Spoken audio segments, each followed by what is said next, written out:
coincidence. Yes. What do you think of the movie? The movie was great. Fortunately, sometimes you didn't get to see much. It gets really dark right after the airport scene. Kind of goes into a dark kind of horror look. Yeah. So that kind of brought it down a little bit for me. But the story was good. They're using the nice new updated Leon Kennedy model from RE4. Not only that, but the same voice from RE4. Yes. The villain was interesting. Yeah. You know what? I don't want to give too much away from the Can't. movie because I mean, even if you're not a fan of the series, the movie's just a good movie to watch. If Serious you like plot zombies. twists, and actually, it's quite the little interweaving plot line. Yeah, and it looks fantastic on Blu-ray. I watched it on my PS3, and it's like unbelievable in 1080p. It's fantastic. Don't watch it on a computer screen unless you have HD because it looks ridiculous. But the movie is really good. It's got a lot of wicked action scenes and some pretty badass monsters more to the end, and it's just a great movie.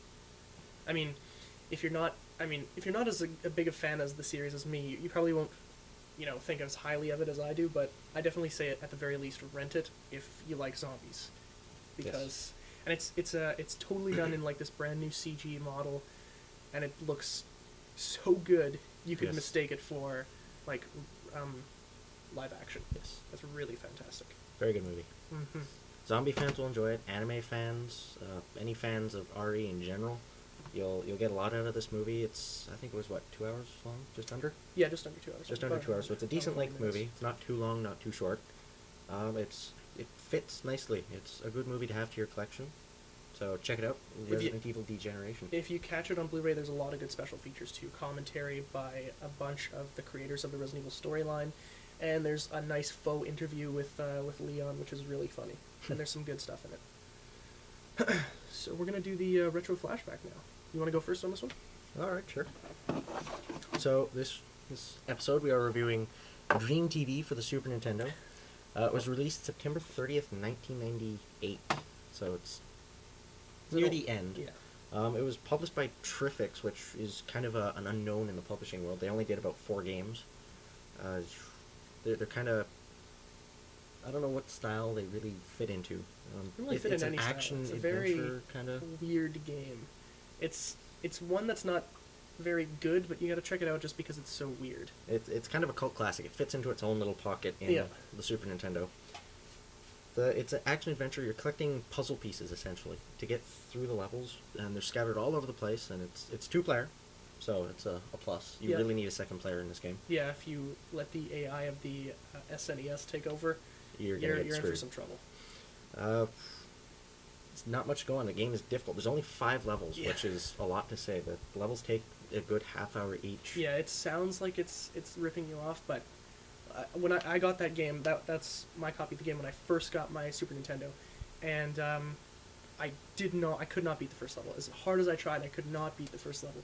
And then, I'd say like a year ago, we decided to play it, and we got to the second level, and then we just keep getting killed. It's so hard. We had to use the cheat codes to get to the other levels just to see what they're like, and it's hard, and there's no real direction as to where you're supposed to go. It's like you're lucking on finding these pieces to open up the boss fight. They start you off, and you pretty much kind of drop you into the level and say go. Mm-hmm. It's really all there is to it. They don't even give you much of a story.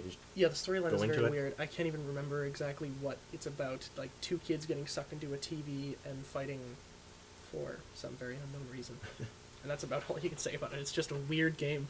I definitely, at the very least, check it out on a ROM, because it's just a funny experience, but it's going to piss you off because it's hard. It is. Yeah, you definitely want a friend for it. Yeah. So Dream TV, for the Super Nintendo, and on to Jeff. Yeah, I'm going to do Star Tropics. This is the reason why I play video games. This was the biggest game I've ever played. It's my favorite game of all time, and I just love it. It was published by Nintendo with obviously the official seal of Nintendo quality right there, which, I mean, the game is good if it's got that.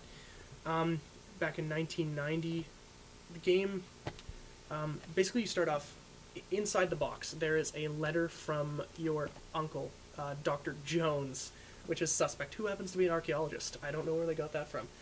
But yeah, so they send you a letter in the game, or in the box of the game, and you read it, and it's from your uncle, who is the game character, and he tells you to come to this place called Sea Island, which is shaped like a sea. And you find out that he's been kidnapped by aliens, and you have to go through a bunch of dungeons underneath the island to go and rescue him. And it's broken up into it's like very episodic. There's chapter 1, which is Sea Island, chapter 2, and then you get this sub-sea, which is like a little submarine that has a robot in it, which looks exactly like Rob the Robot for the Nintendo accessory. Nice Nintendo peripheral. And you just keep going, and it just sucked me in. And it's on the Wii Virtual Console, by the way, now too, for 500 points, and it's like you cannot pass this game up. But basically, there's a point at the game where you take the letter, and you have to dunk the letter in water to reveal a secret code, so that you can progress further into the game. If you don't have the letter, you now have to resort to going onto the internet to get it. But like, I've never seen anything in the game where they made the game like that, where you have to like use a piece of paper that you got in the box. Haven't seen anything like dunk that. it in water so that you can figure out how to get past the game. It's like, they don't make games like that anymore. Yeah. They just don't. I know you didn't like the game very much. I didn't like the game too much. It was a little random, kind of a little awkward feeling for me. The art style seems a little familiar, though. It kind of looks similar to Legend of Zelda 2. I don't know if, in fact, there are some of the same art directors for the game itself. Mm-hmm. But the game's not bad. It's just one of those games that it's what's the word? I don't know. It's a niche. It's one of those niche games. You either like it or you don't. You're gonna like it. There's gonna be parts you like about it. You're not gonna like it. There's gonna be parts you hate about it. It fits in its own little world as well. Yeah. Back to the art style. Like as soon as you hit the start button and you're brought up with the menu screen of selecting like your character slot, it's identical to the Legend of Zelda on the NES. It's identical, except for your character model is not Link. It's Mike from the game, and the overworld map is pretty much spot on as well. Yeah, the overworld map is again identical. Yeah, it's pretty much identical.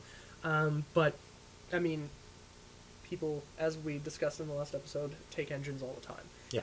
Except they took the engine and basically everything with it. Yeah. But I mean, the game is completely different. The only thing is, it gets very hard as you progress. When you go into the underworld sections, the dungeon sections, you're basically playing on a grid, and you can go left or right or up and down, and you cannot angle diagonally. There are enemies that fly in diagonal patterns. There are enemies that come 4 and 4 like this, and you have to adapt because you cannot do anything in a diagonal pattern. So if you don't get used to the controls very quickly, it'll feel really cumbersome and like walking around, and you have to jump on every square and stuff, and it's like it can be very difficult to get into. But I mean, it's my favorite game of all time. It's like my reason why I play video games. It sucked me in so much, and I can go back and play it 1,000 times and it never gets old. So you have to check it out. It's on, well, you can find it on ROM, so you can find NES, it on ROMs, NES and Virtual Console. And Virtual Console, so definitely check it out. Star Tropics for the NES. Fantastic game. Right, on to the trailers. Game trailers. Killzone 2. Alright, so the trailer starts off with the lead bad guy. The bad guys in this game are very Nazi-ish. Very Nazi-ish. It's the best way to describe them. They're kind of the space neo-Nazis, I guess. Like Stormtrooper SS space Nazis. The game starts off essentially with Scholar Vizari, who's the leader of the villains, the Helghast. He's giving a very heartfelt speech to his people about a ISA assault on Helgen, I believe the planet's called. And as he's giving his speech, it's flashing around to images of the assault and to the main characters of the game as well, kind of building up a slight backstory, just kind of teasing you with it. What did you think of the trailer? Well, it's friggin' epic. Like the mocap on that guy's face is unbelievable. Like every time he says a word, it's like you're looking at a real person. It's fantastic. Like I can't even say enough about it. Yeah. The music is unbelievable. Yes. Like whoever put together the score for this game is John Williams-esque. Yes. Because the score is just, it makes the game full orchestra put up in this grand scale. Choir, yeah, I believe too. It's really creepy. The scale of the game, like in the trailer, like everything is just huge and massive. Spaceships firing out missiles, taking out spaceships. So you're kind of starting off with your basic, space-to-space fight, and then it zooms down to the planet to give you a look at what's going on there. And it's a very grim setting down on the planet. Yes. They are just getting killed.